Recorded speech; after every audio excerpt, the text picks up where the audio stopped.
Sobra talaga akong humahanga at bilib na bilib kay Jericho Rosales. Siya lang ang bukod tanging aktor na naglilibot sa mga sinihan para mag-surprise visit din.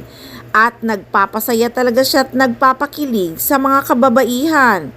Nagugulat na lang talaga ang mga girls, bigla na lang susulpot si Echo. Late reaction pa nga ang mga girls nung biglang dumaan si Echo sa tabi nila. Saka lang sila kikiligin pag lumagpas na si Echo at na-realize nilang si Jericho Rosales pala yung dumaan sa tabi nila. At kikiligin ka rin talaga kay Baba Nini. Grabe ang tulong din talaga niya sa movie ni Echo. Real love talaga ang Echonin. Hindi lang dahil mag-boyfriend and girlfriend. Best friend pa talaga ang Echonin. Kaya going strong ang relationship kasi partner sila sa lahat ng bagay. Iiyakan mo talaga pag naghiwalay pa ang Echonin at hindi sila ang magkatuluyan. Sayang kasi talaga ang naging pundasyon nila ng kanilang pagmamahalan. At mahal na mahal talaga nila sobra ang isa't isa. Swerte talaga sila sa isa't isa. Magaling pumili talaga si Echo ng girlfriend. Lahat nga puro magaganda. Wala kang itatapon. At mas lalo si Janine Gutierrez. Amazing nga daw at the best na girlfriend si Janine. So ngayon guys, sinusulit na ni Echo ang mag-promote at maglibot sa mga sinihan para mag-surprise visit at magpasaya ng mga manonood. Dahil nga sa araw ng mga puso, sila naman ni Janine Gutierrez ang magbabanding. Diba sabi nga niya kay Janine Gutierrez siya magpo-promote.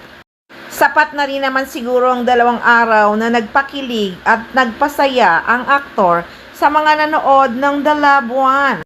Hindi biro-biro ang ginawa ni Jericho Rosales ang magpasaya at maglibot sa mga sinihan ha.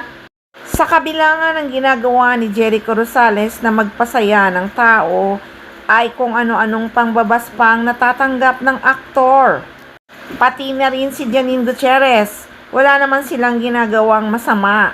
Sa bagay, artista kasi at sikat na sikat. Kung hindi ka kasi sikat, wala kang buzzer, di ba? Sabihin pa ng mga buzzer, hindi daw sikat si Janine Gutierrez. Ba't pa na yung buzz nyo sa actress?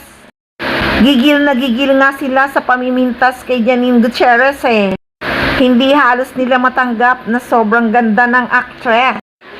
Kasi nga, ayaw malamangan ang idol nila, di ba? Yun lang yun. Tatawagin pa nga nilang matanda na ang aktres at lolo na si Echo eh. Halos magkasing edad lang naman si Janine Gutierrez at idol nila. Pag nagko-comment pa nga mga fans ni Janine Gutierrez na naiinggit sila sa Echo Nini, ano daw ang nakakainggit? Kitang-kita naman kung anong nakakainggit, di ba? Ang relasyon ng Echo Nini nakakainggit na agad.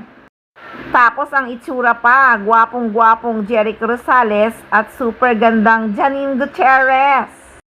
So hindi ba nakakainggit yun? Ay nako.